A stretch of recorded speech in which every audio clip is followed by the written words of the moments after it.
In this video, you'll learn how to use Microsoft Bookings for a team, starting from a shared booking page and getting it ready for your staff and your customers. By the end, you'll understand how to create a new shared booking page, set your basic business information, adjust your hours, and get ready to add staff so your whole team can start taking bookings. Let's begin inside Microsoft Bookings. Once you're signed in and on the main Bookings home screen, look for the area called Shared Booking Pages. This is where you manage booking pages that are meant to be used by more than one person, like a department, a service team, or a small business. Instead of each person having their own separate calendar link, a shared booking page lets customers book with your team in a single organized place. In that shared booking pages section, click the Create button. This tells Microsoft Bookings that you want to set up a fresh booking page that can later be connected to multiple staff members, services, and schedules. If you already see other booking pages listed, don't worry, you're just adding a new one alongside those. When the creation options appear, choose Create from Scratch. This option gives you the most control and is ideal when you're setting up a team or business that doesn't already have a template to work from. Starting from scratch means you'll define all the important details yourself, such as the name of the business, the default working hours, and later on, the specific services and staff. Next, you'll be asked to enter your business name.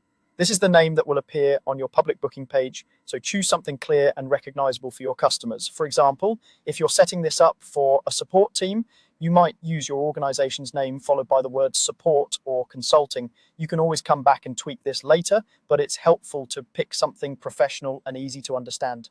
After naming your business, it's time to set your general business hours. These hours act as the default time window when bookings can be made.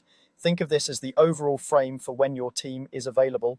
You'll typically see a weekly calendar where you can turn days on or off and adjust the start and end times for each day. Set these hours to match your typical operating times. For example, if your team works Monday through Friday from 9 a.m. to 5 p.m., set those as your default hours. If you have different hours on different days, you can adjust each day individually.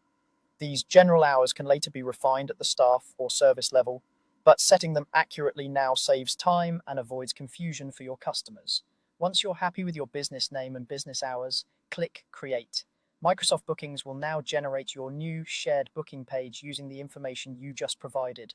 This may take a moment, and then you'll be taken into the page where you can configure more details. At this point, your shared booking page exists, but it's not very useful without people behind it.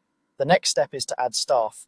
Adding staff connects real team members to this shared booking page so that appointments can be automatically assigned, calendars can be synced, and customers can choose who they want to book with depending on how you configure it. From here, you would move on to adding your team members as staff in bookings, assigning their roles, and adjusting their individual working hours if needed. With your shared booking page created, your business name set, and your general hours in place, you're ready to continue building out your Microsoft Bookings experience for your entire team.